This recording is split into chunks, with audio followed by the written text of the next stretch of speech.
nalalabag ang mga karapatan, lalo na yung karapatan sa pribadong buhay, privacy, right to privacy, right to security, right to liberty. Nakasaad po sa petition namin yung ilan ng mga okasyon na ang Pangulo ay nagpumuha kung ano na sinasabi na tungkol sa atin, lalo na yung wala ko ma'am, camera ma'am. Dito po ma'am. Posisyon bilang isang Pangulo na sobra po ang mga binibitawan ng mga salita na nagpapababa, na pinapastos ang aking pagkatao, ang aking pagkababae. Nawa nga ang kanyang personal vendetta sa akin. So ito po ay, this is a test case, this is a novel case of transcendental importance. Ang pinakatanong dito, pwede ba na ang isang nakapulong Pangulo ay gamitin ang kanyang opisina, ang kanyang kapangyarihan bilang Pangulo para magsagawa ng isang personal vendetta laban sa isang babae sa pamamagitan ng illegal na pag-kolekta ng Ma'am, dito po ma'am. tungkol sa pribadong buhay ng isang babae na yan. So ako po, yung babae na yan. Ako po, yung public official na yan. Na non-stop po yung mga panlalait po sa akin ng Pangulo. Now, test case po ito dahil yung habeas data, bihira po yan gamitin. Tapos, yung presidential immunity naman po ay ating susubukan. Dahil ang paniniwala ko natin hindi applicable. Ma'am, tayo mamaya, may petrol tayo mamaya.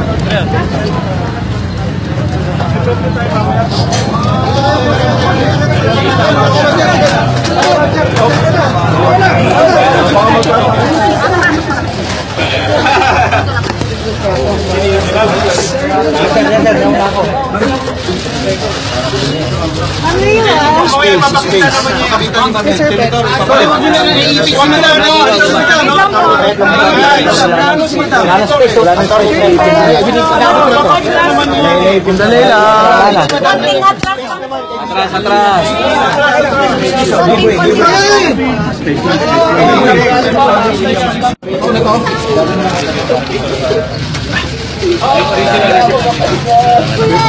Hindi mo kita. Paki-monitor si William.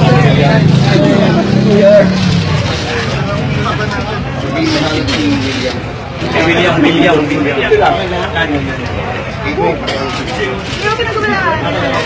No, naman. Wearer, mababa naman ng konti. Okay na to. Papakita mo mamaya. Ang gulo ng ilo, ang lapit ko.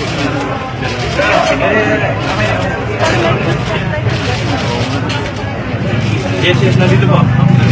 Kuya, ano sa kanya? Huwag naman tol. Huwag naman dito sa kanta dito. Madilig sa amin eh. Sorry.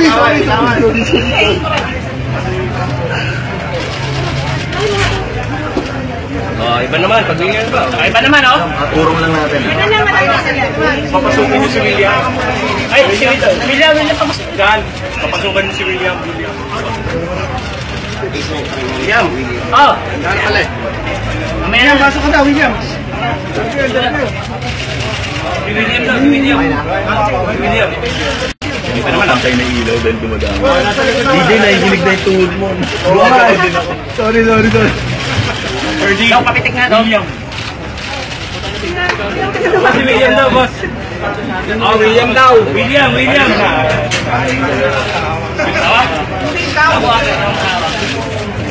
Pasok eh. Tingin mo ba?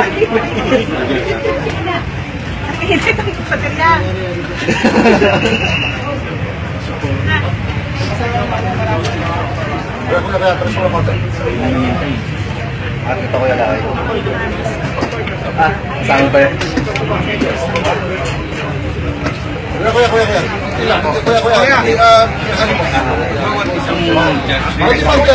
Taas ba ba? Lan, wala yan mo. Wala. Wala, ibig sabihin walang interview. Mamaya. Okay. Paul. Mas tumingin mo. This is... Kanina pa rin.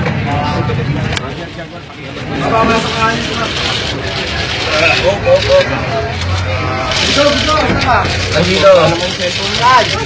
Okay, nakababa ako. Man, pati pagkik na dyan, man. Balik ka. Look ka dito. Dokumentol. Oo. Wala, hindi ko magalaw yung kamay ko. May lang.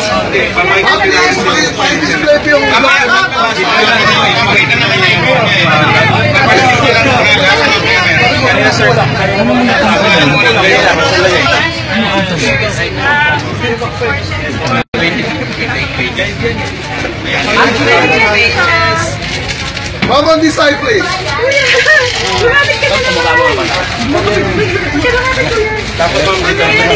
Ma'am, dito ma'am.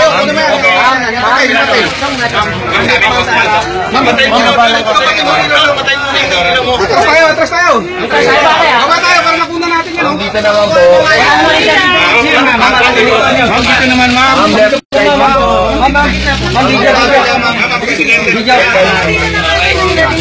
Ma'am, left side po. Wala pa tayo ulit, ha? Happy lang, ma'am. Thank you. Tapos ulit, ma'am, ulit. Ma'am, left side po. Tapos gilid. Ma'am, left side po. Okay, sige man tabi. Hindi tabi mo. Ma'am, again on the back. Madam, dito naman left side. Ma'am, again on the back. Madam, left Ma'am, side. again on the back. On this side, please. Ilaw. Ma'am, left side po konti. Ma'am, again on this side. Nakuna na. Okay, thank you guys. Diyan na tayo sa may ano. Dito na. Libyak na yan.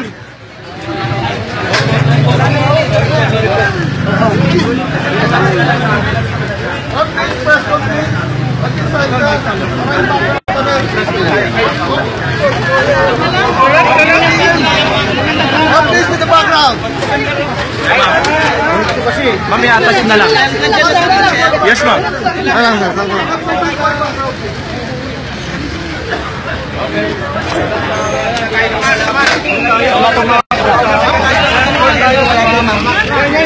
Tama na. Yan. Ate, ikaw din sa taas kami.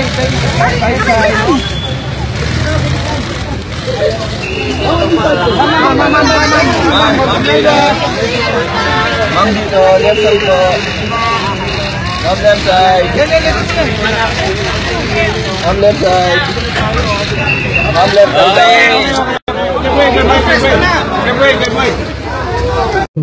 At ang kulay po ng buwan na ito ay orange. Kaya kahit po nakaitim ang marami sa amin, ako po yung nag-orange. Yung violence against women po ay nakikita natin maliwanag sa kaso ni Senator De Lima. At ito pong celebration or not celebration but our being reminded of women's rights. Hindi lang po para galangin, hindi lang po para mahalin, kung hindi, dapat ay respect women's rights as human rights. At ito pong Violence Against Women Month ay magpapatuloy hanggang December 10 kung saan yung Universal Human Rights Day. Kaya yun po ay ating isasaisip. No? Mag-umpisa po tayo sa isang short na audiovisual presentation of the best in the worst statements of the President against Senator De Lima. Please.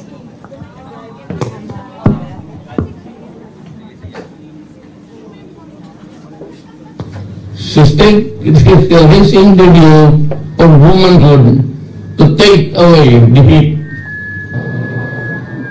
She will have a nervous breakdown. There is a portrayed couple fucking, having sexual intercourse. Ang bobo ito, mga putang ina ito, maliwala.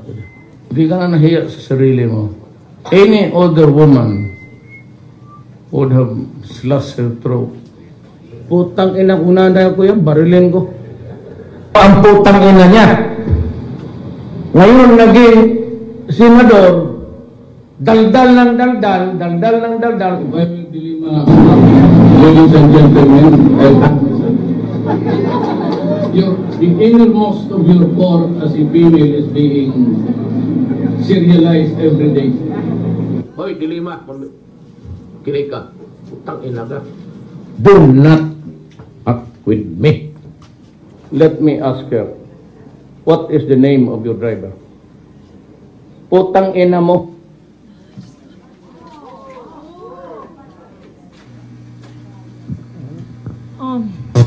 Ewan ko po kung ano pang masasabi natin after that, no? Gusto ko nga pala muna po bago tayo mag-umpisa i-acknowledge yung mga personalities pong nandito, lalo na po si Celeste Ligasti na kasama po natin sa ating struggle para ang karapatan ng kababaihan ay ma-recognize as human rights. At napakarami rin po pa ng mga ibang kababayang nandito.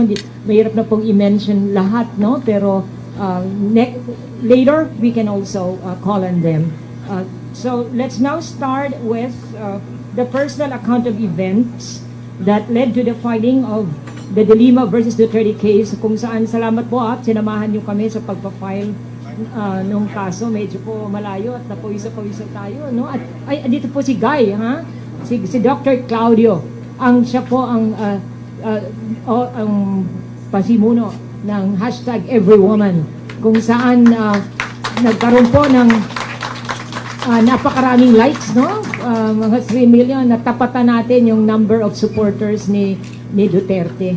At yan po isa sa mga factors kung bakit kinabukasan sabi nila, wala namang sex video eh. No? Wala namang kami ipapakita. Kaya gusto ko rin pong sabihin na napakalaki na naging papel na ginampanan ni Dr. Sylvia Claudio. Ang nanay po niya, teacher ko, kaya dated na po ako. Okay. Ngayon po, mag-umpisa na tayo with the personal account of events ni Senator De Lima.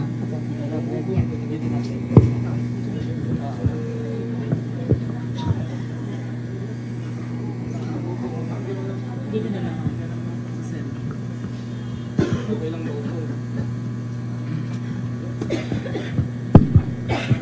Magandang umaga po sa inyong lahat.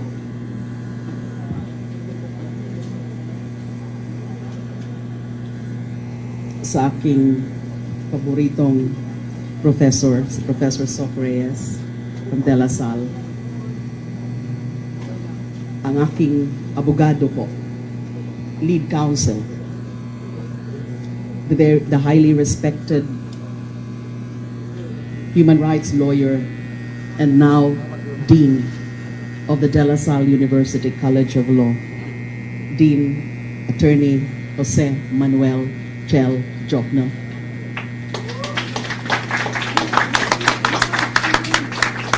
I feel so proud and confident that he is my lead counsel. Dr. Guy Claudio, a prominent, a renowned psychologist whose judicial affidavit is attached to the petition as one of the supporting evidence. Ang mag-explain po mamaya tungkol dun sa ano exactly yung petisyon ng habeas data at bakit yun ang pinili naming course of action or remedy bilang pinakauna sa aming series of legal offensive na gagawin kontra kay Rodrigo Roa Duterte ay si Dean Jokno po. At magsasalita rin po si Dr. Guy dun sa kung ano yung kanyang opinion, kung ano yung assessment sa epekto ng mga ginagawa at yung mga pagmumura at pag-iinsulto, paninira ng aking dangal ng Pangulo. Nakita nyo na nga ho, mga sample lang po yun. Marami pa siyang mga binitawang mga salita na sobrang bastos laban po sa akin. Napakalaking bagay po para sa akin ang tumayo dito at makitang hindi ako nag-iisa. Marahil marami na namang kilay ang nakataas ngayon. Ayan na naman si Laila de Lima. Nagpapapreskon at may bit-bit pang petisyon sa Korte Suprema ngayon. At laban pa sa mahal na poong Duterte. Hindi na talaga marunong madala si Laila. Opo, wala nga talaga akong kadala-dala. I am who I am, and what I am, like it or not, is a fighter. Pero kung kilala niyo po ako, at kung babalikan natin ang huling 8.5 taong iginugol ko sa pagsisilbi sa bayan, at ilang dekada bago yon na ginugol ko naman bilang isang abogado, sumasabak ako sa laban kapag alam kong mayroon akong pinaglalaban. Maiintindihan ko kung hindi naiintindihan ng karamihan kung ano ang legal basis ko sa pagsampa ng kasong ito laban kay Rodrigo Roa Duterte. Pero kagaya ng nasabi ko, ipapaliwanag po yan ni Dean Jokno. Pero yan mismo ang unang hakbang para maintindihan ninyo kung saan ako nanggagaling. Ang sinampahan ko ng kaso ay si Rodrigo Roa Duterte, hindi ang Pangulo ng ating bansa.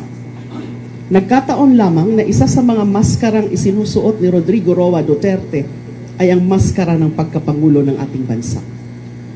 Si Rodrigo Roa Duterte ang aking sinampahan ng kaso dahil sa kahindik-hindik, karimari-marim at kasuklam-suklam na mga bangat mga pananalita niya laban sa akin.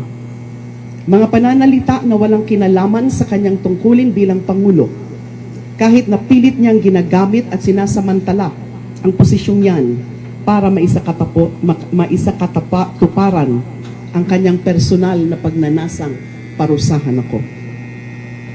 Make no mistake, my journey down the Duterte rabbit hole started not last August 2016, nung nag-umpisa siyang yung mga pagmumura niya sa akin ng katakot-takot, but actually it started 7 years ago. Sabi ko nga, I blame former President Gloria Macapagal-Arroyo. Bakit pa kasi niya ako inappoint na chairperson ng Commission on Human Rights noong 2008? Kung tutuusin, naririto po ako ngayon dahil siguro nakilala ni PGMA na makatutulong ang aking reputasyon bilang isang hard-hitting, no-nonsense female lawyer para mapatunayang seryoso yung pamahalaan niya noon na isaayos ang ating human rights record na noon ay binabatikos both locally and internationally, na katulad din po na nangyayari ngayon. Sa mga Pilipinong hindi nakakalimot, marahil natuntun nyo na EJ case din ang pinagsimulan ng lahat ng ito. Hindi itong mga EJ case na nagaganap ngayong taon, pero yung mga naganap nung halos isang dekadang panunungkulan ni PGMA. Hindi ba't doon nga lumutang at sumikat ang isa sa kanyang mga general na binansagang The Butcher, si Jovito Palpalar Jr. At noon din umalingaw-ngaw sa buong mundo, kabilang na sa bulwagan ng United Nations, ang tinatawag na Davao Death Squad. Hindi ko po inimbento yan. Hindi pa po ako lingkod bayan, DDS na ang DDS. In fact, maybe you can say that I became a public servant precisely because of the acts attributed to the Butcher, the DDS, and the like. Dahil 30 linggo matapos lumabas ang Philippine Mission Report ng UN Special Rapporteur on Extrajudicial Summary or Arbitrary Executions na si Philip Alston, isa rin po sa mga pinakapaboritong tao ni Duterte, ay inappoint po ako ni PGMA bilang CHR chairperson.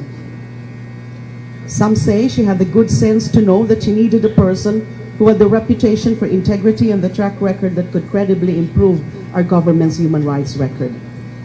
Perhaps what she didn't fully realize was that I am no one's window dressing. Hindi po ako palamuti lamang. If you appoint me to a post, I will execute the duties of that office to the best of my ability, without fear or favor. At doon po nagtagpo ang landas namin ni Rodrigo Roa Duterte. The rest is, as you know, history.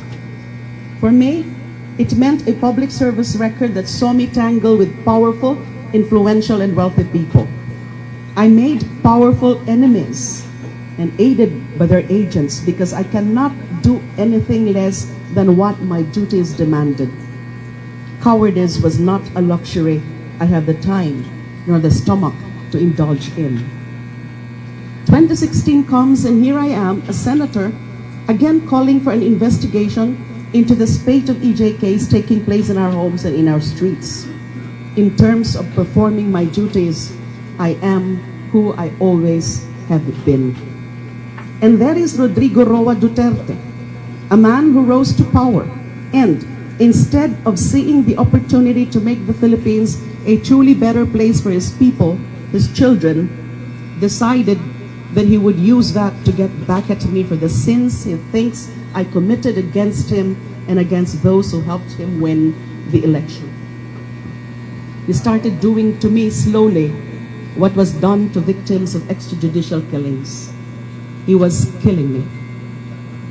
Sabi nga niya, yung kinanta pa nga niya yun eh, yung killing me softly. He was killing me, not even figuratively, but literally. He even admitted it. He wanted to drive me to suicide.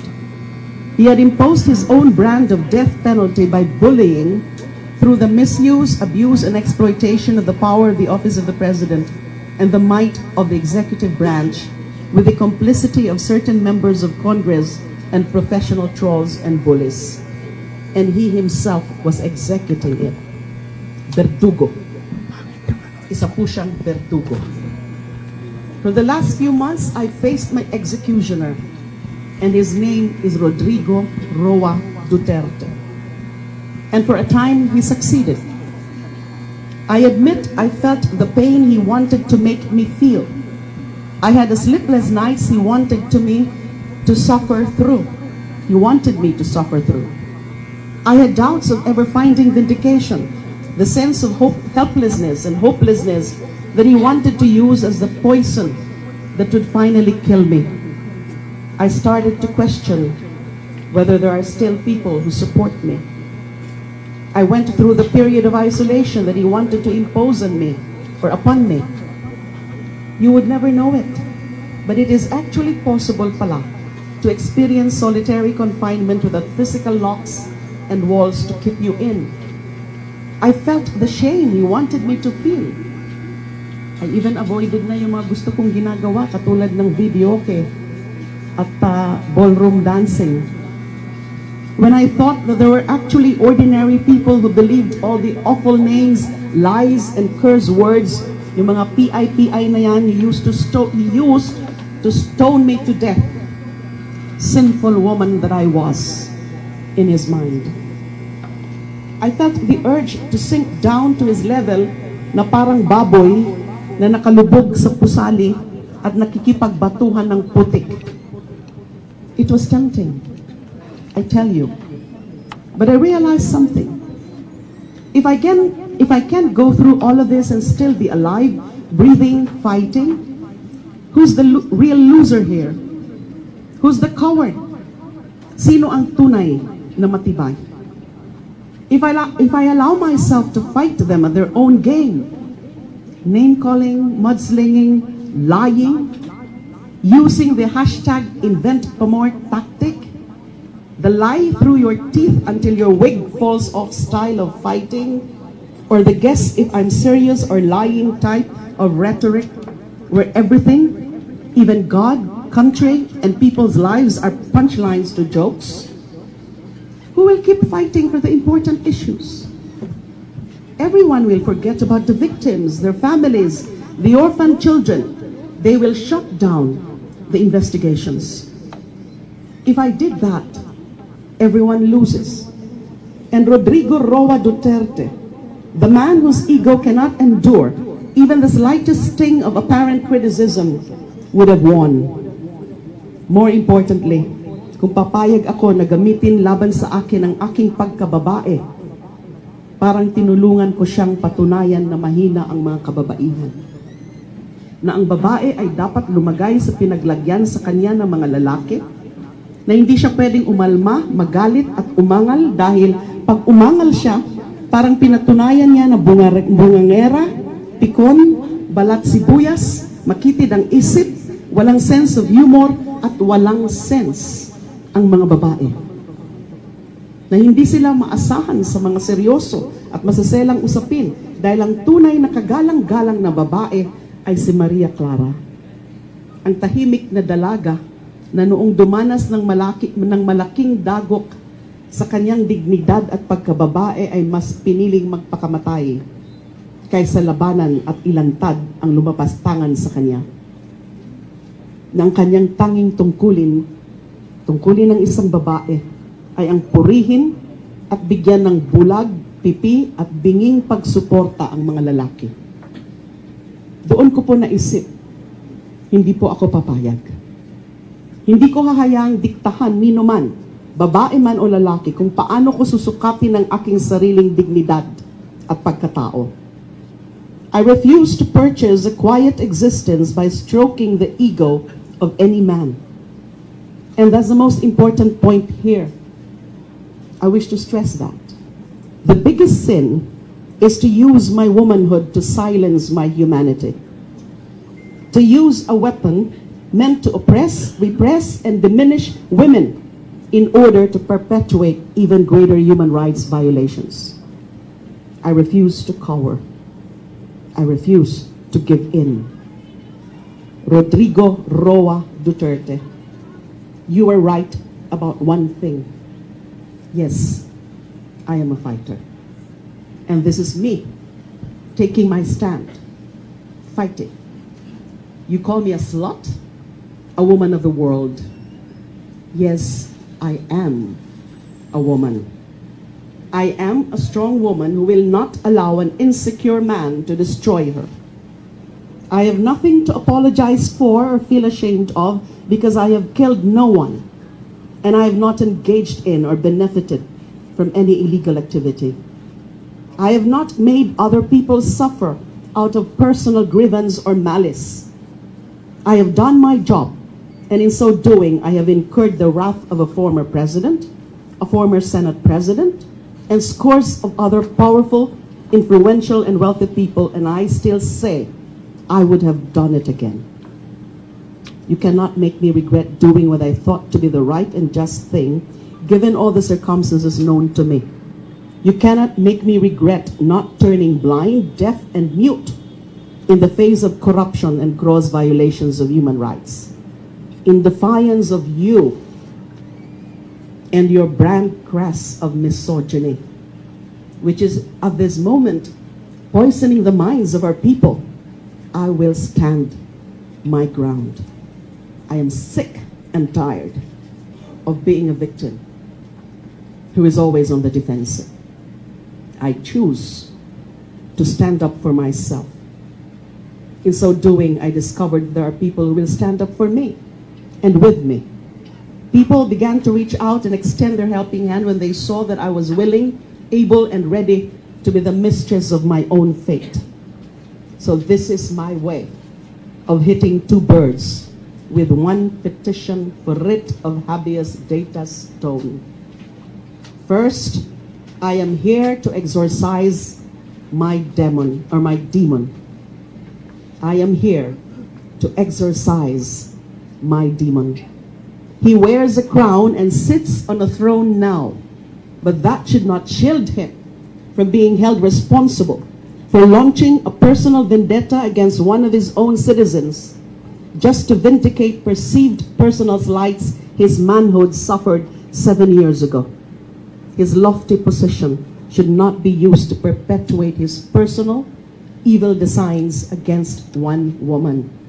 Ang paglapit ko po sa Korte Suprema, ang paraan ko para iwaksi ang demonyong pilit ginagawang bangungot ang buhay ko. Second, once and for all, gusto kong maintindihan ng mga tao na kahit nagtagpo ang landas at kapalaran namin ni Rodrigo Roa Duterte dahil sa EJ case noong 2009 at ngayong 2016, ang mga ginawa niyang panlilibak, pangiinsulto, panghihiya, paninira sa akin ay hindi dapat magamit para ilihis ang atensyon mula sa mga nagaganap na patayan at paglabag sa mga karapatang pantao ng ating mga kapwa Pilipino. I have to deal with the first so that he would no longer be able to fool people by misdirecting their attention from the truly disturbing issues of constitutional and gravely moral proportions.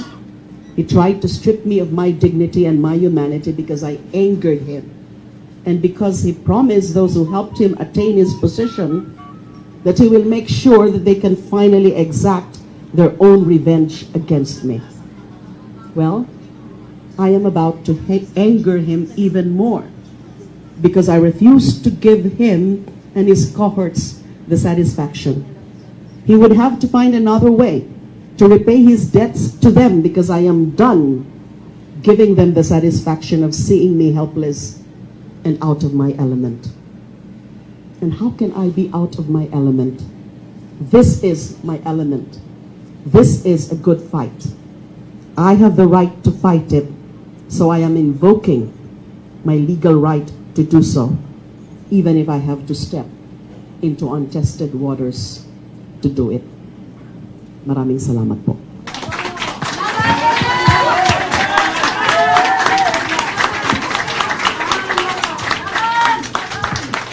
Maraming pong salamat, Senator De Lima. Gusto ko man tawagan ngayon ang head ng kanyang legal team na si Dean Jose Manuel Diokno or Chel Temerevas. At siya po ay na-assist din ng kanyang deputy counsel, si Attorney L. Granado. I-explain po sa atin ni Dean Diokno ang highlights and merits of the petition na kapafailang po ni Senator De Lima sa Supreme Court. Senator Dean Diokno. Magandang umaga po sa atin lahat. Let me begin by saying that I'm honored to be sitting beside three women and a bit ashamed to belong to the same gender as our sitting president. Kakaiba po itong kaso na sinampan namin kaninang umaga. This is a groundbreaking case. I am not aware of any other case like this that has ever been filed before the Supreme Court. It is unique, I believe, in two respects.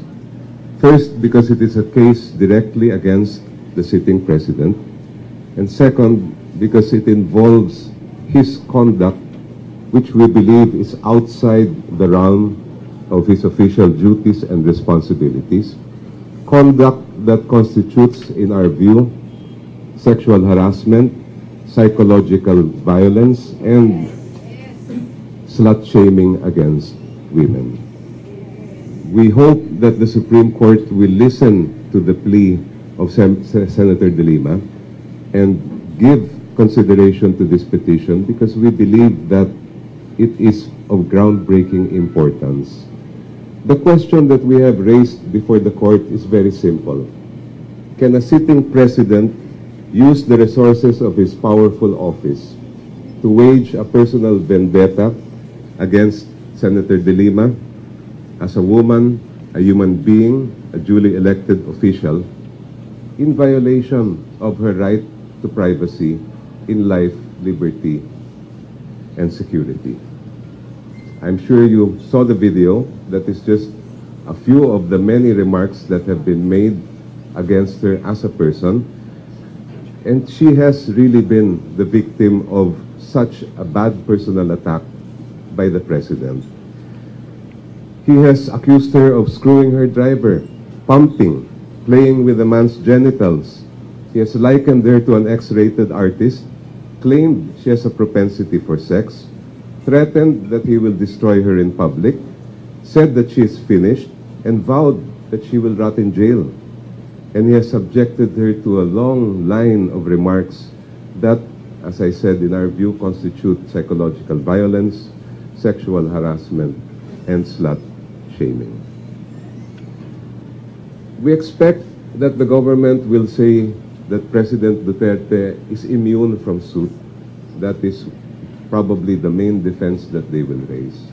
But in our view, when the president acts in this manner, that is no longer part of his official duties and responsibilities. In our view, In our view, the doctrine of presidential immunity from suit cannot be used as a shield to block a case like this, which is really one of historical and transcendental importance. And I must add that if you listen closely to his statements, these statements have been launched against Senator De Lima, not because she is a senator, but they stem from a long-held grudge on his part from the time she was chair of the Commission of Human Rights. You might be wondering, well, are those actions, acts, and utterances unlawful? They clearly and blatantly violate the Magna Carta of Women. They clearly and blatantly violate the Code of Conduct of public officials and employees. And they even violate the very oath that the President took when he assumed that high office. Since Senator De Lima's right to privacy and life, liberty, and security have been violated and continue to be threatened by the President's unlawful attacks on her womanhood and dignity as a person, we believe we have no other recourse but to go to the Supreme Court in the form of a petition for a writ of habeas data. Thank you.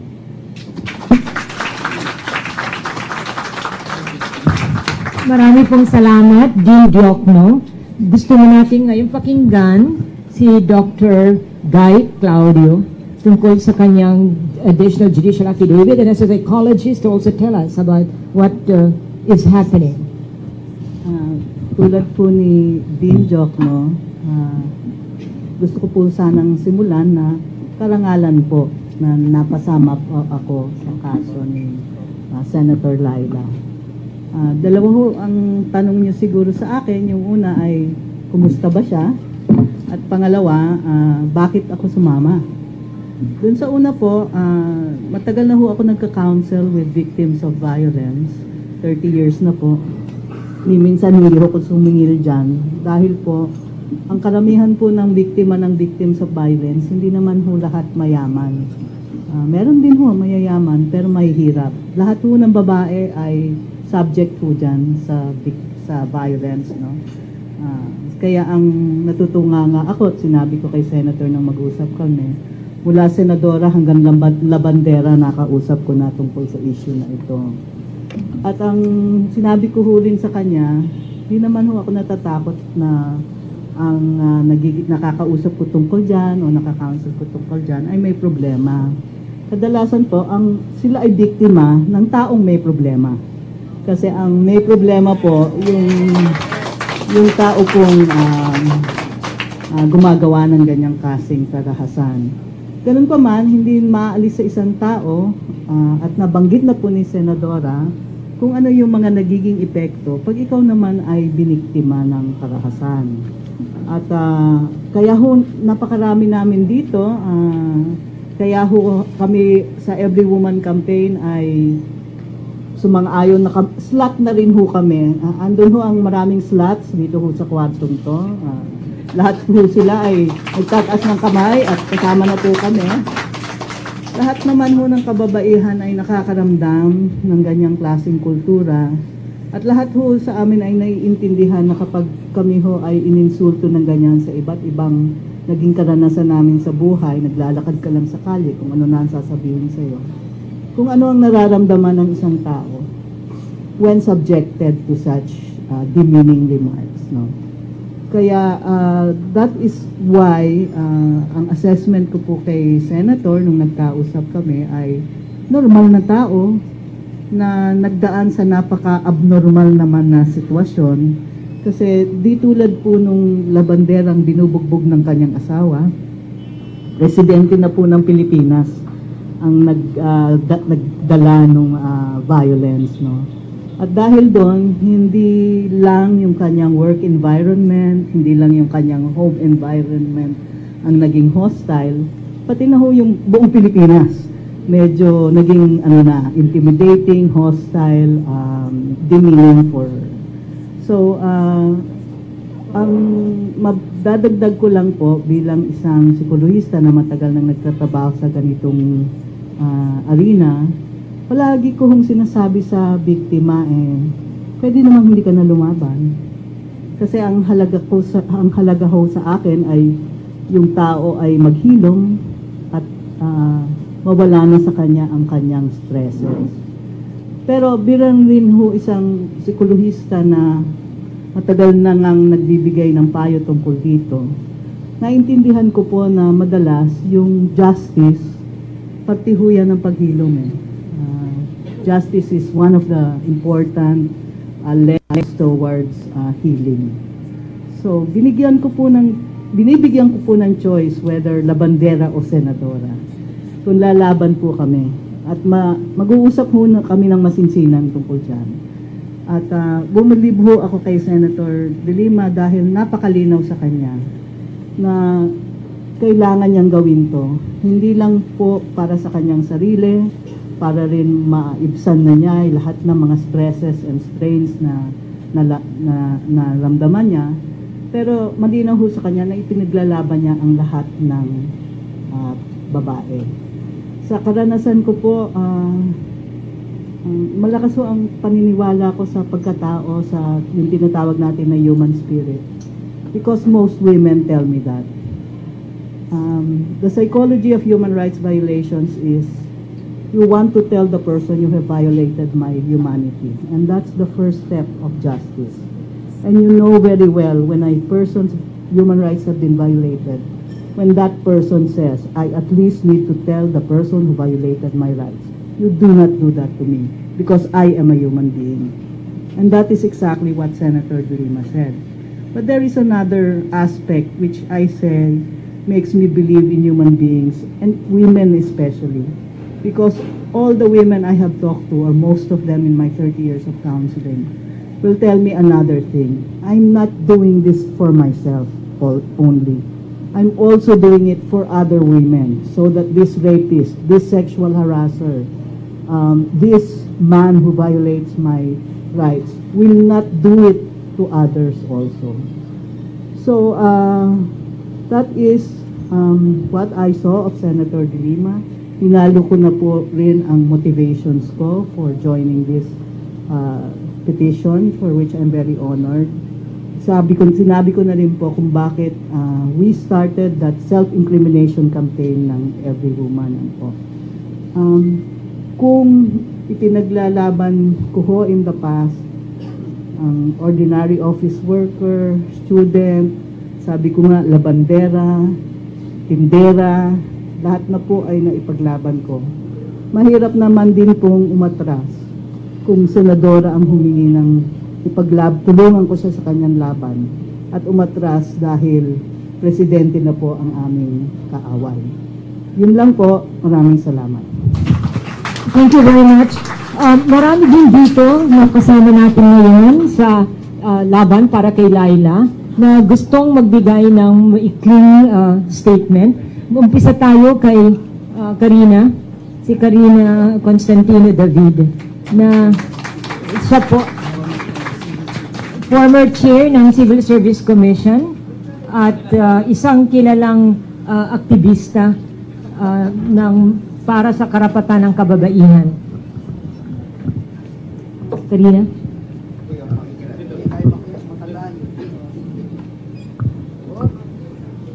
May kable po.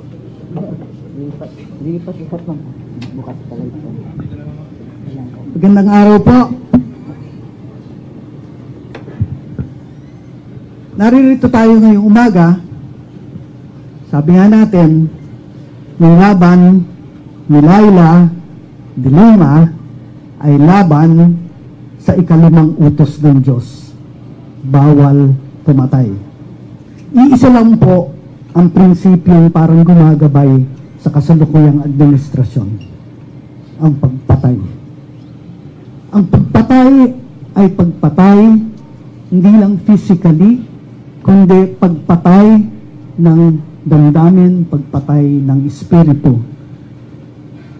Yung mga pinatay physically, hindi na makabangon. Pero yung mga pinapatay sa pamamagitan ng harassment, sa pamamagitan ng pag-iinsulto, sa pamamagitan ng threats, kayang bumangon kagaya ng ginagawa ni Senadora Laila. kayang bumangon, kayang lumaban. At yun lang po ang hinihingi sa lahat ng mga Pilipinong nagmamahal sa kanilang bayan, lalong-lalo na ang kababaihan. Lalaban po tayo, hindi lang para kay Laila de Lima, pero lalaban tayo laban sa lahat ng gawain ng kasalukuyang administrasyon na nagpapatay ng dignidad, nagpapatay ng pagkatao, nagpapatay ng tao. Maraming salamat po. Gusto ko namang tawagan si Melly Nicolas, na isa ring kilalang women's rights leader at dating head ng Commission Overseas Filipinos. No? Ito po si Melly. Maraming salamat, Sok, and mabuhay ka, Senator Laila de Lima. I'm here on behalf of not only the Filipino women in the Philippines, but also from all over the world. They would like to express their solidarity to you in your fight for women's dignity, for your right to privacy and security. So, nakikita namin na you're fighting for all of us, not only for yourself. So, mabuhay, and as your signal of 5, itong hand signal mo, ang ibig sabihin ito is not only for de Lima, laban de Lima, but also, as Karina said, this is the 5th commandment. Thou shalt not kill. Stop the killing now. Thank you. Gusto ko rin tawagan si Lot Ortiz, na isa ring napaka-masigasig na kakampi ni Senator de Lima sa laban, Laila. Magandang umaga po sa inyong lahat. Ako po ay isang ordinaryong mamamayan, isang ordinaryong Pilipina na nakikipagpanindigan sa laban ni Senadora Laila. Dahil po, masyado na, sobra na, husto na ang panlalait sa kababaihan dito sa bansang ito. Hindi po ganoon ang pagkakakilala ko sa katauhan ng Pilipino at Pilipina. Dahil po, tayo ay pinalaki na may sense of values, may respeto sa buhay, may respeto sa isa't isa. Tayo po ay pinalaki, ginagalang ang pagkatao ng bawat isa, kay mahirap, kay mayaman. Ewan ko po, pero may mga tao po akong nakikita ngayon sa ating gobyerno na tila hindi isinasaalang-alang ang pagkatao ng bawat isang Pilipino. At ito po ay nakakalungkot, pero nakakagalit din. At bilang babae, hindi ko po matanggap ang mga ginagawa ng mga tao kay Senadora Laila. At palagay ko, hindi ako nag-iisa dito sa nararamdaman kong ito. Maging dito lang sa Luzon, sa Visayas, Mindanao, maging sa ibang bansa, may mga Pilipinong nag-ngit-ngit dahil sa dinaramdam na pang-aapi ni Senadora Laila. At sana po tayo ay magkaisa dahil alam ko po na dahil lamang sa numero ang tinitingnan ng ating gobyerno, kung tayo ay magpapakita ng pagkakaisa, ng paninindigan at ng boses na tumututol sa pang-aapi, ay magkakaroon ng liwanag ang kadiliman na ating dinaranas ngayon sa ating bansa. Maraming salamat po.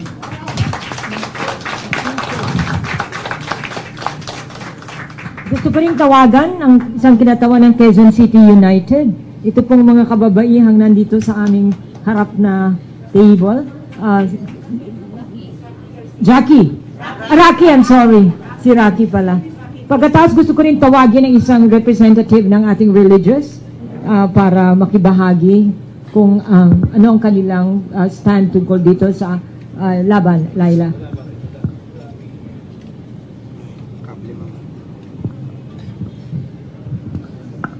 Everything that should be said, I think I've heard today, but we just want to, on behalf of the Quezon City United Council, we would like to tell Laila de Lima, Senator de Lima, that we are with you, beside you, behind you, and in every way, we will stand by you through all this. And we believe in what you're doing.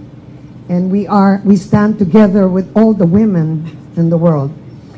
Thank you very much. Meron po sa ating mga religious, mga sister, gusto niyo pong magsalita dito kasi baka sabihin na kami naman lahat dito ay hindi religious.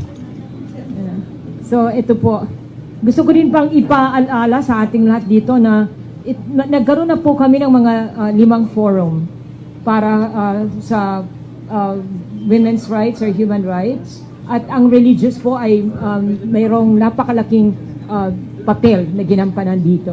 Saan niyo po gusto, sister? Pwede po dyan o dito? Ito po, mga media mics.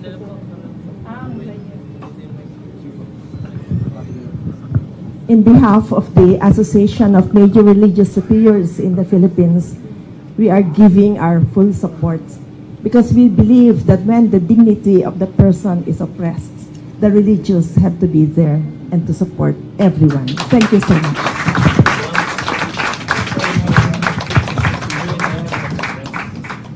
Okay, ngayon naman po, siya nga pala, hindi naman kami puro lahat babae rito. Alam niyo, nagtrabaho ako sa UN at meron po kaming kampanya ngayon na tawag ay He for She. Kaya yung pong mga lalaki rito, ay tinatawagan namin kayo, kahit kayong nasa media, kampi na tayo. You know, dito na kayo sa aming laban para sa karapatan ng kababaihan. At saka po, meron din po kami actually, sa UN din, meron kaming men as partners in the prevention of violence against women. And alam namin na napaka-importante ng na papel na ginagampanan ng mga lalaki. At we're honored that the lead counsel of Senator De Lima is a man. And I know that Senator Jose Diokno must be being in heaven, proud of his son. And we are so proud of Chel. So, ngayon po, pwede nang magtanong ang media. Ano po ang inyong mga gustong... okay, sige po. Paki-identify yung sarili nyo. Ay, at saka, sandali si Father Robert, sandali may kakampi kami itong lalaki, nagpapanggap lang na lalaki. Ang sabi niya sa amin, ang totoo, babae siyang sa puso at sa salita. Sandali lang naman po, nagdasal na po ako. Doon sa diwa ng aking panalangin,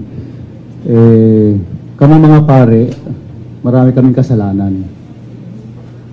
We abuse the pulpit. And sa pulpito, marami sa amin nang iinsulto rin ng babae. And there are many ways that we have become abusers also. That's why we know that. And the Pope has been apologizing, no? Kaya, it's not only this president.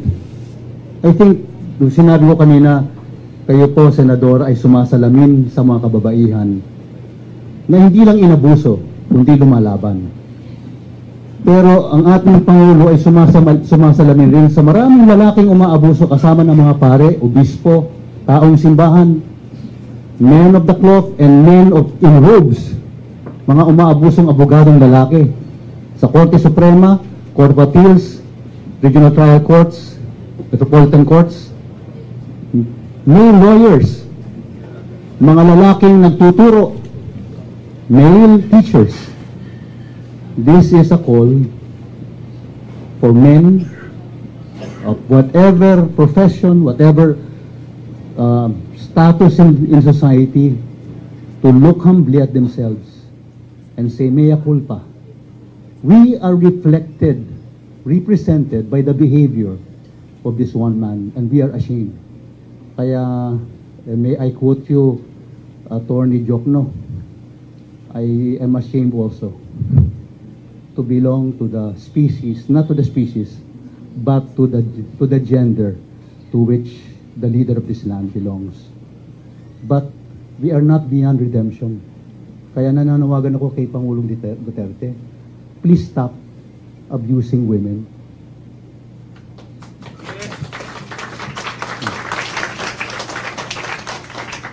Please stop looking at them as things that you can call anything you wish to call them. When you won as president, the first thing you did was to go to the tomb of your mother and you wept like a child. You wept at your mother's tomb, why did you weep? Bakit po kayo umiyak? Balikan niyo po nung kayo'y bata pa. Yang inang yan ay tinuruan kang magmahal sa kanya at sa lahat ng babae sa iyong paligid sapagkat ang nagbigay sa iyo ng buhay ay isang babae.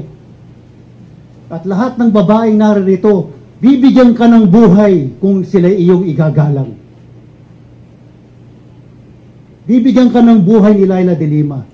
Itigil mo na ang pambabasto sa kanya. I think there is forgiveness as well. I think in her heart, if you will ask forgiveness, if you will stop the slut, what do you call that? The slut shaming and all the meanness that a chauvinist is capable of, you can be forgiven. But humility is necessary to ask forgiveness. So nananawagan rin ako sa inyo, Pangulong Duterte, tama na po ang yabang ng kalalakihan. Tama na po ang macho. Ang mga macho po nagsisimula ng giyera sa mundong ito. Kaya hinahamon nyo ng giyera lahat eh. Ang UN, ang simbahan, ang Estados Unidos. Women are about peace. The church is about peace. I think the best interest of America is peace. As the best interest of China is peace. But when you side with one against the other, what are you stoking? The flames of conflict, the flames of war. Kaya I don't want this to become a sermon.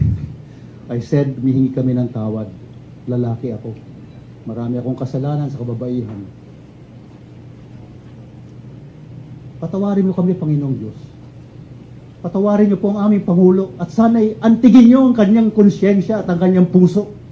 Mahiya po kayo sa kababaihan, Pangulo. Itigil niyo na po ang pagmumura. Kami rin po mga lalaki ay nahihiya dahil parang unti-unti po kaming tinuturuan na okay lang magmura, okay lang gamitin ang lahat ng nakakahiyang salita sa publiko, sa pulpito, sa korte. Hindi po pwede.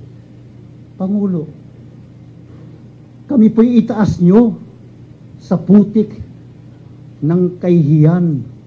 Binababa nyo po kami. Lumulubog kami sa kamunoy ng kahihiyan. Itaas nyo po ang dangal ng bawat Pilipino. Marangal ang Pilipino. Marangal ang kababaihang naririto. Salamat po sa kababaihan. Palapakan natin lahat kababaihan. Salamat po.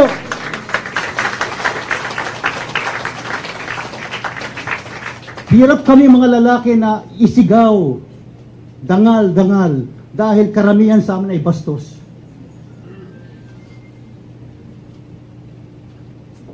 Ang pinakanakakahiya ay paring bastos, abogadong bastos, ang taas ng pinag-aralan.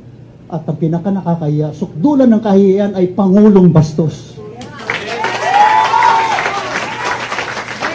Pangulong Duterte, Pangulo kayo ng aming bansa. Ipakita nyo po nakagalang-galang ang bawat Pilipino dahil ang aming Pangulo ay kagalang-galang din. Salamat po. Salamat, Maraming Father. Now we can call the media to please first state your name and then, okay, so we go by this table first and then go to the next table. Is that okay, gentlemen? Okay, please.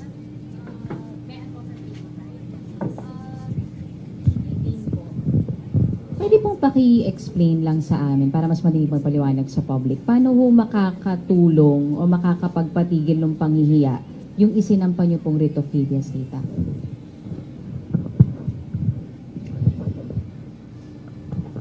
Yung pong writ of habeas data, ang tungkulin po nun ay maprotektahan yung tinatawag na right to privacy in life, liberty, and security. If you look at the statements that the President has uttered, they indicate that he has been in the process of collecting and gathering information about the personal life of Senator De Lima. Information that really has nothing to do with her work as a public official. Information that is clearly outside of legitimate public concern.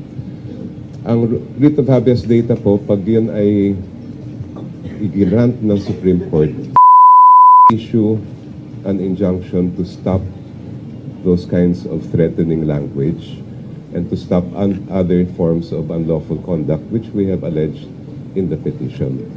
They can also, the court can also do something about the unlawful collection of information about the private life of the petitioner, as well as provide us access. Sino ba talaga ang mga sources niyan? Talaga ba may basehan yung mga sinasabi ni Presidente? Kaya po yun ang pinili namin na course of action. Sana po, sabi to destroy yung information. Din yung sabi lang na to give her access to the sources, to rectify, suppress, destroy the database information or files under their possession. Yes, it would appear that the President and his officials have been developing a database about the Senator. And if that is established to be true, and it was unlawfully gathered and it is inaccurate, then the writ of habeas data allows for that data to be suppressed or destroyed. Question dito sa table din ito. Then we go to the next table. Yeah, Good morning po, Cecil Lardizabal from CNN Philippines. Na-mention ni Senator De Lima kanina that this is just the first of the series or one of the many legal actions against the President. Pwede niyo po bang sabihin kung ano yung mga susunod pang plano ninyo, legal plans, at kailan po isasampa? Okay, you have to forgive me, but I cannot yet disclose kung ano yung mga next legal moves. Suffice it to say na yung legal team po is already preparing for other legal actions to be made or other cases to be filed. Pero hindi ho kasi advisable na ina-announce bago po ito isampa because we are telegraphing our moves.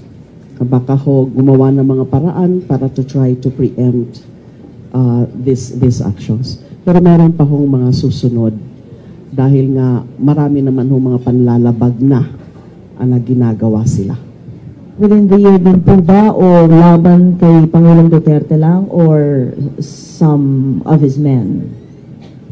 Iba pong mga ipa-file, hindi lang yung Pangulo kundi yung iba pa. Yung mga tumutulong sa kanya dyan sa mga ginagawa nilang panggigipit at panggigiit sa akin. Yung mga acts of harassment, acts of persecution. So hindi lang ito tungkol dun sa pambabastos sa akin, paghingi-alam sa personal na buhay ko, pangungulekta ng mga impormasyon about my personal life through unlawful means, kundi yung mga iba pa na mga ginagawa ngayon, itong mga pag-iimbento na mga istorya na yan ng mga so-called testimonies, mga witnesses dun sa di umano involvement ko sa drug trade. Katulad na naman itong latest, di ba? Pilit na naman akong linilink, ini-implicate kay Espinosa. Wala na talaga silang, wala nang katapusan. Kaya nga ang paborito kong battle cry ko ngayon is invent pa more. Fabrication na naman talaga yan. Na sinasabing na, yun na nga, nasa affidavit daw ako ni Mr. Espinosa o kung sino man siya o yung anak niya na isa ako o number 1 daw po ako sa listahan ng mga protector, mga beneficiaries nila. Katulad din ng mga inimbento nilang mga kwento noong sa House Inquiry. Lahat na yan. Wala talaga hong non-stop, incessant, relentless acts of harassment, acts of persecution, dahil nga ho, mga kasinungalingan ho yan. Katulad yan, yung kay Espinosa nga ho, hindi ko alam kung nabasa nyo na yung isang report, news report ng Cebu Daily News na kinukote yung isang kapatid ni Mayor Espinosa na sinasabi na sabi daw ni Mayor Espinosa bago siya namatay na yung affidavit na yan ay inano lang sa kanya, inabot lang sa kanya, at yung mga sinasabi doon, lalo na yung mga pangalan, ay hindi daw galing sa kanya. Katulad din yan nung mga affidavit, so-called affidavit, nung mga nag-testify doon sa House Inquiry, katulad ni Mr. J.B. Sebastian, na pinilit lang po yan sa kanya. So wala ho silang, kailangan ko na hong umaksyon para labanan itong lahat na itong kabalastugan, lahat na mga kabaliwan na ginagawa nila. Dahil yun ang utos ng Pangulo na hindi nga ho sila humihinto until they really see me destroyed. So yung mga ibang actions po, patungkol naman po dun sa mga bagay na yon. Inuna muna ho natin itong petition for habeas data. Salamat po. Meron po ba dito sa table na to, bago tayo pumunta sa next table? Yeah, please introduce yourself. Hi, good morning, Jam Sasante from GMA. Attorney Shella or Senator De Lima can answer this. Pwede pong pa-clarify lang po yung scope ng information that you want the government to stop collecting. Kasi po, di ba yung alleged personal ties, for example, with Ronnie Dayan is being, they're claiming yun yung drug tie. So, kumbaga, yun, medyo pasok sa realm of public interest kung tutuusin. So, ano po yung, kumbaga, like yung scope, yung personal information na dapat tinatigilan? Papasok lang po yun within the scope of legitimate public interest kung talagang may basehan yung information na yan. So we would want disclosure of all information regarding the private life of the senator that has been gathered or caused to be gathered by the president, and for them to explain, to tell us the basis and satisfy the court that really this information are legitimate. Ang mahirap po kasi pag puro hearsay lang naman ang kinokolekta nila at wala naman solid basis, eh siguro naman dapat hindi gagamitin po yun. Anybody else in this table? We can go to the next. May dadagdag. Kasi nga ho yung parang inaano nila na kaya daw pilit na sinasama rin nila yan yung pangalan ng dati kong driver bodyguard dahil alleged bagman ko daw. Narinig nyo naman po ako several times na hindi po ako sangkot whatever whatever capacity sa drug trade. So wala po akong bagman. Kaibigan ko man, kakilala ko man o hindi ko man kakilala, close man sa akin o hindi po sila bagman. O wala pong pwedeng maging bagman because I will never tolerate yung ganyang illegal na gawain na tumatanggap sa droga. Pero ang nangyayari ho kasi, sobra-sobra na ang pang-aabuso ng Pangulo dahil pinapakailaman niya ho ng husto yung mga ganon na mga personal na bagay na hindi naman kailangan na dyan sa gusto nilang palabasin na ako ay nakikinabang sa drug trade. Tapos, bakit kailangan pong murahin ako ng murahin? Ilang beses na ho niya ako tinawag ng PI, ilang beses niya na po ako tinawag ng immoral, ilang beses niya na po tinawag na woman of the world, at saka yung mga sobrang pambabastos, go cut your throat, go hang yourself. Kailangan po ba yan? Yung sobrang pambabastos para lang patunayan kung yun ang gusto nila, na ipatunayan na ako ay sangkot sa droga. Tsaka yung pamamaraan ng pangunguha nila o pagkukuha nila ng mga so-called information na yan about my personal life.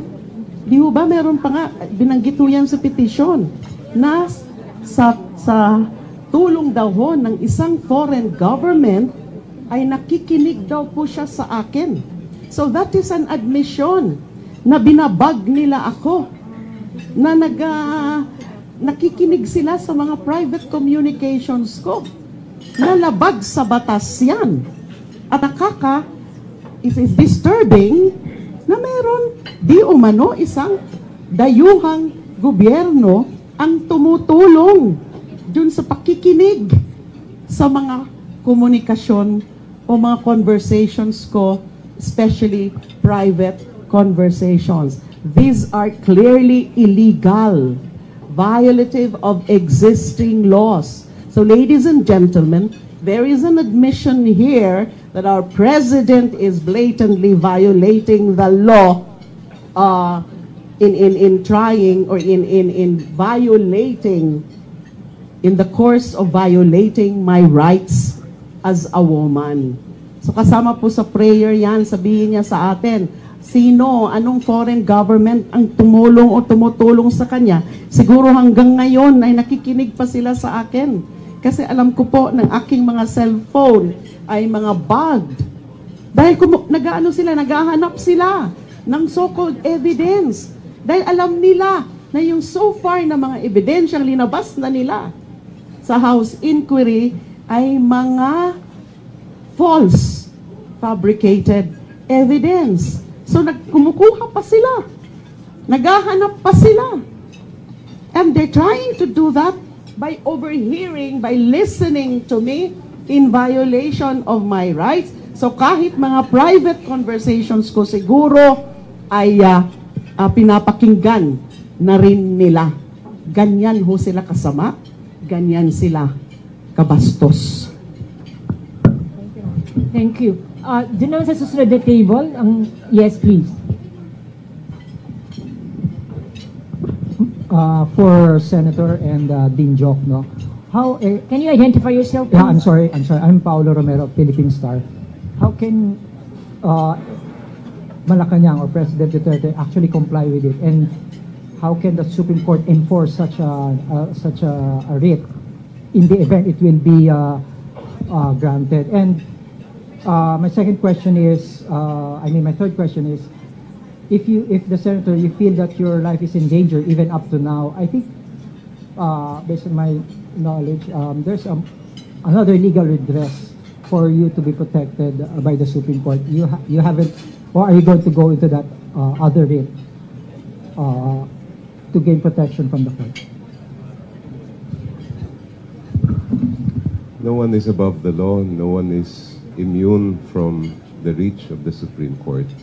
I don't believe our legal system gives an absolute shield to someone elected as president that he cannot be subjected to some kind of injunction or orders from the Supreme Court if his actions are proven to be unlawful.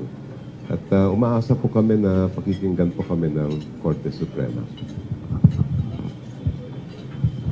Yes, take note also, nabanggit din po yan, I think, sa judicial affidavit ko, which is attached to the petition, and also mentioned in the petition, na dahil nga dyan na mismo ang Pangulo ang nangunguna sa panglalait sa akin, pang-iinsulto sa akin, pag-aakusa sa akin bilang isang immoral na babae, at pag-aakusa sa akin bilang drug trade queen, marami ho akong natatanggap talaga walang katapusan na mga hate messages, including death threats through the social media, the Facebook, and my cell phones. Lalo na nung in-announce na ng House yung numero ko. Hanggang ngayon po, meron pa rin akong mga natatanggap. Kahit sa ibang numero ko, hindi lang yung numero nung in-announce ng House Committee. Dahil sa tingin ho namin ay direct effect ito, consequence ito ng mga pinagsasasabi ng Pangulo at ng kanyang minions. Dahil they're trying to portray me as a very bad and evil woman, immoral and engaged in illegal activity like the drug trade. Kaya meron hong mga tao na wala ding hampas ang pang-iinsulto rin sa akin, ang mga kasuklam-suklam na mga sinasabi nila sa mga hate messages, including death threats po sa akin. Magpakamatay ka na, ng mga ganyan. At sobrang bastos, makikita nyo ho yan. In-attach ho namin mga sample hate messages. Epekto ho kasi yan. So nanganganib ho talaga yung aking seguridad. And syempre, sinisira ng husto ang aking dangal. Thank you po. Meron po bang tanong? Kayo, do you have another question? Wala na? Sa ating audience, meron ba kayong mga tanong? Okay ba yung mga manok dyan? Kakampi na rin natin yung... meron kayong tanong? Wala? So, siguro, kayo po, please state your name and your organization. Good morning po. Erwin Aguilan po ng Radyo Inquirer. Ma'am, other matters lang po. With regard po sa death ni Mayor Espinosa, ano po yung reaction niyo po dito? Well, sinasamahan ko po o sinusuportahan ko po yung panukala ni Senator Ping Lacson na dapat investigahan din yung kaso na yan. Pero alam nyo, dapat alam niya ng mga kasamahan ko na napakarami pa na mga EJK cases out there. Lalo na yung mga small-time drug pushers na yun dapat ay talagang iniimbestigahan ng maayos. Kaya nga kinestyon ko po o kini-question ko yung pagtapos na kaagad ng proceedings ng Senate doon sa mga EJKs na hindi man lang mga tiningnan yung mga iba pang kaso na meron actually na mga magte-testify katulad ng mga CHR witnesses. Tapos yung as reported, yung circumstances surrounding the killing of Mayor Espinosa, very, very suspicious. Imagine, nakakulong na, tapos magsiserve daw ng search warrant ng madaling araw, bakit CIDG ang magsiserve? At bakit naman manlalaban pa yung mga nakakulong na? You know, it's an oft-repeated version na nanlaban. Katulad din yan ng mga inatay na nila. Thousands of mga suspected drug pushers na pinapalabas nila na nanlaban din. Ito na naman. Masyado na ho silang brazen. Tinatawag ko na po itong ultra or mega impunity. Di na sila nahiya dyan sa sobrang pagka-brazen ng ginagawa nila. Wala nang pretensions dyan sa mga pinaggagawa. And then, isa na naman, kung napalataan nyo na naman yan, mukhang may mga insinuations na naman sila, innuendos, na baka may kinalaman na naman si Laila de Lima dyan sa pagpatay na yan, dahil nga daw, number 1 nga daw po ako sa listahan ni Mayor Espinosa tsaka yung kanyang anak bilang alleged protector o beneficiary o tumanggap ng pera sa kanila. Nakakatawa na po sila. They're so absurd and to the point of being pathetic already. Lahat na lang pinipilit na ituro sa akin na hindi ko naman nga kilala yung mga Espinosa na yan. Tapos katulad nung sinabi ko po kanina, kung paniniwalaan natin yung sinabi nung kapatid niya as quoted by Cebu-based news, yung Cebu Daily News ay sinabi daw noon ni Mayor Espinosa sa kanya, sa kapatid na yan, na hindi nang galing sa kanya yung affidavit na yan, hindi nang galing sa kanya yung mga pangalan na yan. Sinubo lang sa kanya yan. So, sobra na ho ang impunity at sobra na ho nakaka-insulto sa taong bayan. Yung mga kasinungalingan at kabaliwan, kahibangan na ginagawa ni Kla para lang ituro na naman ako, idiin na naman si Laila de Lima because this is all part of the agenda of the President to destroy me at all costs. So sinusuportahan ko yung investigasyon na yan. There are a lot of questions to be asked there. It's highly suspicious. Sinimulan na nila yung pagtumba ng mga so-called big fish. Katulad, di ba, just a few weeks ago also, yung mayor ng Datu South Amtuan in the province of Maguindanao, very suspicious din yung circumstances. Suppose shoot out daw po yun, na mukhang rub out na naman yun. So, ano ito? Sino man ang mga pinatay nila, maliit man o malaki, pag ganyan ang mga pangyayari, yan po ay mga tunay na kaso ng extrajudicial killings, yan po ay murder, yan po ay kasalanan sa batas. O, imbestigahan ho ng husto yan. Ma'am, ano po yung follow lang po? Ano yung implikasyon po nito sa mga pinangalanan tulad po ninyo nung pagkamatay po ni Mayor Espinosa?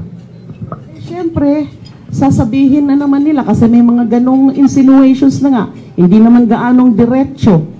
Pero parang insinuations nila, any one of us na mga pinag-implicate nila doon could be behind the killing of Espinosa. At lalo na daw ako dahil number 1 daw po ako sa listahan ni Espinosa.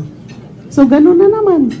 Pero alam nyo, I have several theories dyan sa pagpatay niya. These are theories, but these are, you know, dahil nag-iisip tayo. So, it's either, number 1, bakit siya pinatay? Number 1, pinatumba na siya ng mga tunay na mga protector niya. Yung mga tunay na maituturo niya. Yung mga tunay na may kinalaman sa drug trade dito sa Pilipinas. So, pinatumba na siya. That's one theory. Second theory is that pamamaraan na naman ito, sabi ko na, para lalo akong gipitin. Dahil, sasabihin nila, pwedeng isa ako sa mastermind ng pagpapatay na yan. Dahil nga, tinuro ako para hindi na siya makapag-justify daw. Diba?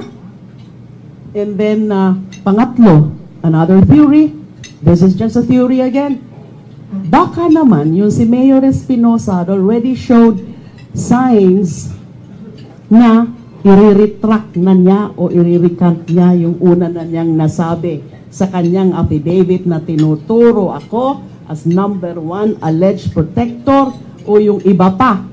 Kasi yung listahan na yun, pwede nating masabi na yung iba siguro doon totoo, yung iba dagdag na lang katulad nung pangalan ko. Di ba? So, baka he showed signs already of recanting or retracting yung affidavit, yung sinasabi niya sa affidavit. So, bago man mangyari yun, ay pinatumba na nila ng tuluyan. Ganun po yung mga theories ko. Any one of these theories could be true or some other theories, but it really just goes to show that there is something very wrong now in this country. Thank you. Meron pa po bang tanong bago natin sarhan ang ating ating forum? Yeah. Good morning po. Ano po ang Yupangko, DWIC po ako. Ma'am, kay Senator Laila, may nabanggit si Pangulo noon na sabi niya, sisiguruhin ko na makukulong yang senadorang yan. Ikaw yung tinutukoy na sinasabi niya. May nakikita ka ba ang pag-asa manalo sa laban? Kung gano'n ang dialogue ng Pangulo? Well, para sa akin, this is an unwinnable battle for me na ang Pangulo mismo ang naniniguro na kailangan makulong ako. Pero I always believed na nandiyan naman ang Diyos. Meron tayong Diyos. Hindi natutulog ang Diyos. The vindication may not happen now. The vindication may not happen in the next few months or the next few years, especially when this president is still in power. But I'm sure time will come na lalabas ho ang mga katotohanan. And time will come na mabavindicate po ako.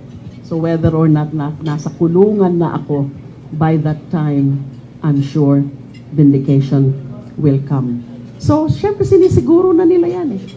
Na ikukulong ako. Kaya nga pinafile na yung mga kaso na yan at pinafile muna sa DOJ. Hindi ko alam kung bakit hindi nila diniretso sa ombudsman. Dapat diniretso na nila yan sa ombudsman para siguraduhin nila na lutuin ang mga kaso na yan. So, hinihintay ko na lang yung pangyayari na yan na baka nga ikulong ako. Pero before they do that, lalaban muna po ako. Salamat po. Dr. Claudio would like to add something.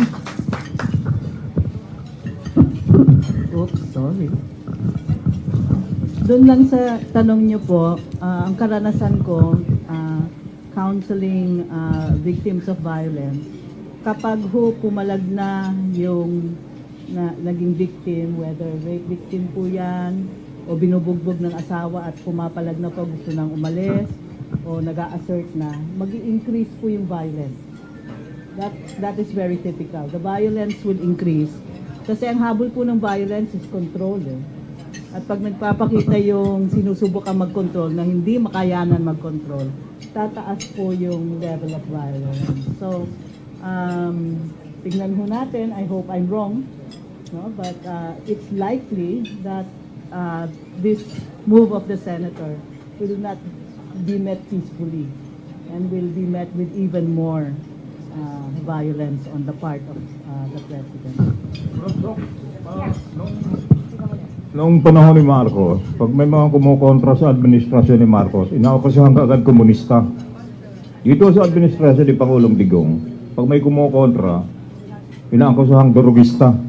Hindi ko kayo maakusahang durugista dahil kinukontra niyo siya at napapanig kayo kay Senator Laila? Hindi, inaakusahan na nga po ako bilang drug convict coddler, drug protector. Siya ba tinatanong mo? Sorry. Naku, tignan mo lang itsura ko, drugista ba to? I'm a very respectable and quite committed, to women's rights activists. Saka, alam mo ba, well, just modesty aside, I am a former UN Women official. I am a professor at De La Salle University. And, anong drugista? Maria. So I think, naku yan ang very, very far-fetched. But I know that you just wanted to be funny. Anyway, just to close this forum, I want to close by going back to what I said originally, which is that this month is the month of prevention of violence against women. So it is very apt that on the first day after the long holiday, we have this forum on Laban Laila, Laban Kababaihan. And siguro, again, as an academic and as also as an advocate, we'd like to frame this fight within the framework of democracy and human rights. Hindi lang naman ito, touch and go. Because what is really threatened here is a whole system of democracy. And alam ko maraming natatakot, alam ko maraming gusto din kasi that is really the path to descending to the death of democracy. And I also like to say that, when we say that this month is the month of prevention of violence against women, as Dr. Claudia said, violence against women takes many forms. It is physical, which is usually what, women are subjected to, but there's also psychological, there's also emotional, and there's also verbal, and that is what we know now. And all those are forms of violence against women. And all those, by the way, if you just contextualize it within an international framework, ang Pilipinas is signatory to the Convention on the Elimination of All Forms of Discrimination Against Women, or CEDAW. Nag-sign tayo doon. And what is happening now, what they're doing to Senator De Lima is a gross violation of CEDAW. And CEDAW is an optional protocol, by the way, which means that women who are violated, like Senator De Lima, has recourse also to the Committee on CEDAW. She can also file a case, and some of the women in the Philippines have done that already. So I'd like to say that. And then I'd also like to close by, of course, expressing our thanks to the media. I think the media has been very, very supportive. Natulak na nga kami kanina, no? So very enthusiastic naman ang media, which is good. And I think the media plays a very important role in ensuring that the right message, the right information is really delivered. And I also like to thank, of course, the women. And Senator De Lima, don't lose hope. As I said earlier, when the women move, the earth shakes. And sabi ni Father, because the earth is a woman. And marami na kami napagdaanan nito, ha? Dito na nga kami tumanda, dito nga ako nagkaapo, dito na nga ako nagkaputing buhok. And we keep on fighting for women's rights because women's rights are human rights. And human rights are an integral part of democracy. So we will continue the good fight, and thank you to all the groups who are here, the women's groups, the religious groups, the other civil society organizations. This is just the start of a long but determined and decisive battle for victory. The women never give up. Thank you so much.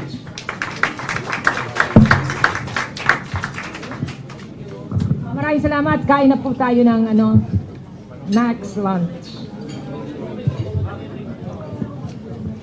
At saka pala, be sure that you sign up there because we have other forums that we would like to invite you.